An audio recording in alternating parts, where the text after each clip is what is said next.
Бәріне ассалаумағалейкум достар. Видео басылмастан бұрын каналға жазып басқалармен бөлісе кетеміз. Айын Жалут шайқасы 1260 жылы 3-ші қыркүйекте мұсылман мамлюктер мен моңғолдар арасындағы Галияның оңтүстік-шығысындағы Израиль аңғарындағы Зирна жақын жерінде өтті. Бұл шайқас моңғолдың жаулап алуларының гүлдену нүктесін белгіледі және де моңғол шабуылы ұрыс алаңында тікелей ұрысқа түскен алғашқы оқиға болды. Ұрыс саласында алдыңғы жеңілістерден кейін моңғолдар әрқашан қайтып оралып шығысындағы үшін кек алып сайып келген жауларын жеңді. Айын Жалут шайқасында олар мұны бірнеше рет жасай алды. Моңғол қанаттарының жетекшісі Құлағу мен Мысырға жете алмады. Ол Персияда құрған хандығы мамлюктердің келесі экспедицияларын бір рет қана жеңді. Сирия мен Галлияны бір бөлігін 1300 жыл бірнеше ай бойы қысқа уақыт ішінде басып алды. Алдағы оқиғалар: 1251 жылы Мөңке хан ұлы хан болған кезде ол бірде атасы Шыңғыс ханның әлемдік империя құру жоспарын жүзеге асыруға бастады. Батыс халықаралық жаулап алу ісіне жетекшілік ету үшін ол ағасы Шыңғыс ханның тағы бір немересі Құлағу хандығы деп атанды. Әскери жинау басшылға созылды және де тек 1256 жылы Құлағу шапқыншылықты бастауға дайын болды. Персиядағы моңғол базасын бастап Құлағу оңтүстікке қарай жылжыды. Мөңке хан қарсылықсыз бас тартқандарға жақсы қарым-қатынас жасауды және де берілмегендерді жоюды бұйырды. Осылайша Құлағу мен оның әскері сол кездегі ең қуатты және де ежелгі әулеттерді жаулап алды. Моңғолдар жолындағы басқа елдер мен моңғол билігіне бағынып, моңғол армиясына өз күштерін қосты. Моңғолдар Бағдатқа жеткенде олардың әскері Килаки армяндарын және де тіпті жаулап алынған Антиохия князьдігінің кейбір франк әскерлерін қамтыды. Персияда қашина құлады. Аббасидтердің 500 жастағы Бағдат халифы жойылуы Құлағу жоспарын құрдық. Содан кейін негізінде ислам державасына қарсы тұру үшін Иерусалим патшалығы арқылы оңтүстікке қарай Мамлюк сұлтандығына көшу. Мысырға моңғол елшілерінің 1260 жылы Құлағу Құтузге Каирге елшілер жіберіп, оны тапсырылуын талап етті. Шыңғыс пен батыс басшыларының патшасы ұлы ханның біздің қылыштарымыздың қашқан Құтыз мамлюк, сіз бізден басқа елдерінен не болғаныңыз туралы ойланып бізге бағынуыңыз керек. Сіз біздің үлкен империяны жаулап алып жерді оны ластаған тәртіпсіздіктерден тазартқанымызды естісеңіз, біз барлық адамдарды жойып үлкен аймақтарды жаулап алдық. Сіз біздің әскерлеріміздің қасіретінен құтыла алмайсыз. Қайта жүріңіз керек. Сіз бізден қай жолмен қашасыз? Біз аттарымыз тез жіберілерміз. Өткен қылыштарымызды найзай сияқты жүгіреміз. Таулар сияқты қатты жауынгерлеріміз, құм сияқты көп бекіністер бізді ұстамайды. Әскерлер тоқтамайды. Құдай дұғаларымызды бізге қарсы көмектеспейді. Біз кез жасымсыз қол тигізбейміз және де жоқтау айтпаймыз. Бізді қорғанымызды сұрағандар ғана қауіпсіз болады. Соғыс оты жанғанша жауап беруге асығыңыз. Қарсылықсыз, сонда сіз ең қорқынышты апаттарға тап боласыз. Біз сіздің мешіттеріңізді қиратып, құдайларыңыздың әлсіздігін көрсетеміз. Содан кейін балаларыңыз бен қарттарыңызды бірге өлтіреміз. Қазіргі уақытта сіз бізге қарсы шығуыңыз керек. Жалғыз жаусыз. Алайда жауап ретінде Құтыз елшілерін өлтіріп, бастарын Каирдің қақпаларының бірі Баб-Зубулге қойды. Науқан. Содан кейін ұлы хан Мөңкенің Қытайға экспедициясы кезінде қайтыс болуының байланысты билік динамикасы өзгерді. Бұл Құлағу мен басқа да ірі моңғолдардың оның мұрагері туралы шешім қабылдау үшін үйге қайтуды талап етті.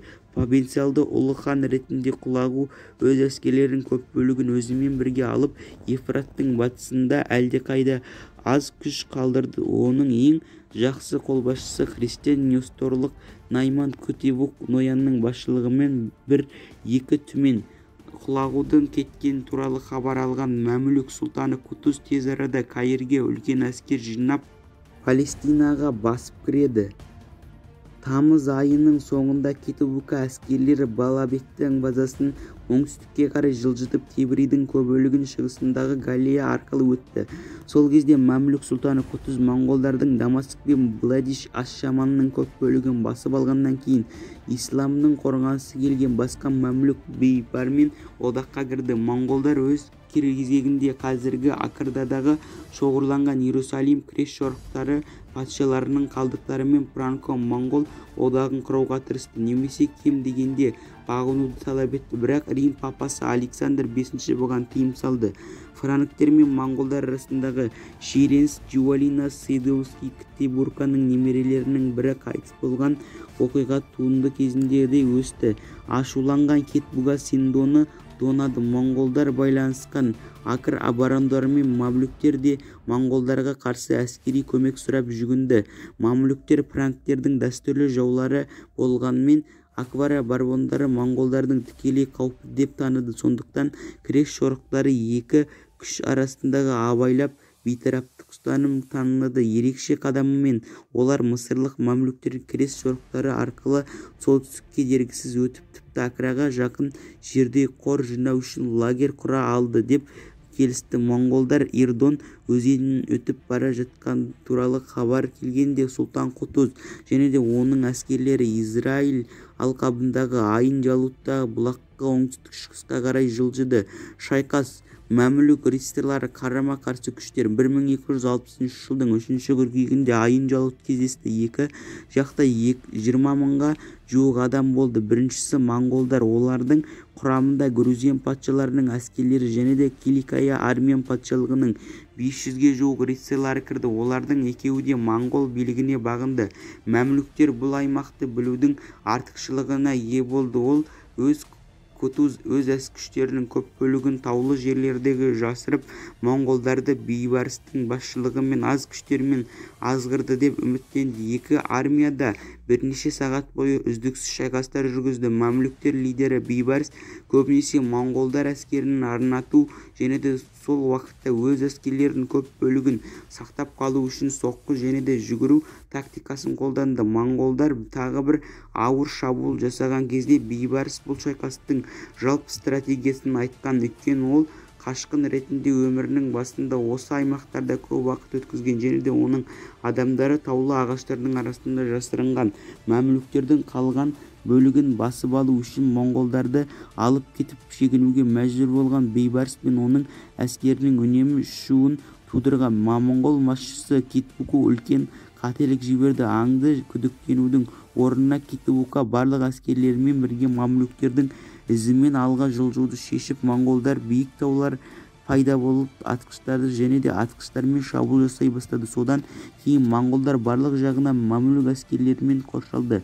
Моңғолдар әскері шығу үшін өте қатал және де өте агрессивті шайқасты. Біраз қашықтықта Кутуз өзінің жеке легионымен бірге қарады. Кутуз мамлюк армиясының сол қанатының шегіну жолдарын іздеп жүргенде моңғолдар жойып жібергенін көргенде Кутуз жауынгерлері оны тани алатындай сетіп өзінің дулыға тастады. Келесі сәтте ол ұрыс алаңында қарай жүгінді, әскерін берік болуға шақырды және де өзінің отряды келе жатқанда зақымдылығын жаққа қарай жылжыды. Моңғолдар артық шегініп Кутуз әскерлерінің сүйемелдеуімен Бисянның арасынан қашып кетті. Бірақ олар сәтті қарсы шабуыл жасап жиналып ұрыс алаңында оралды. Алайда шайқас қазіргі географиялық және де психологиялық жағынан артықшылығы бар. Мамлюктер пайдасына өзгерді. Нәтижесінде моңғолдардың бір бөлігі шегінуге мәжбүр болды. Ұрыс аяқталған кезде мамлюк ауыр атқыштары моңғолдардың жақын жекпе-жекте жеңіп, бұрын-соңды жасамаған нәрсені жасады. Осы аймақта қалған моңғол армиясының барлық дерлік, соның ішінде Кетбукада жойылды. Айын Жалут шайқасы сонымен қатар жарылғыш қол зеңбіректердің қолданылған ең алғашқы әйгілі шайқасы болып табылды. Бұл жарылғыш заттарды мысырлықтар, мамлюктер, моңғол жылқылары мен атқыштарын қорқыту және де олардың қатарындағы тәртіпсіздікті тудыру үшін қолданылған. Бұл зеңбіректерді жарылғыш зеңбіректерден кейін 15 ғасырдың басында араб химиялық және де әскери нұсқауларында сипатталған.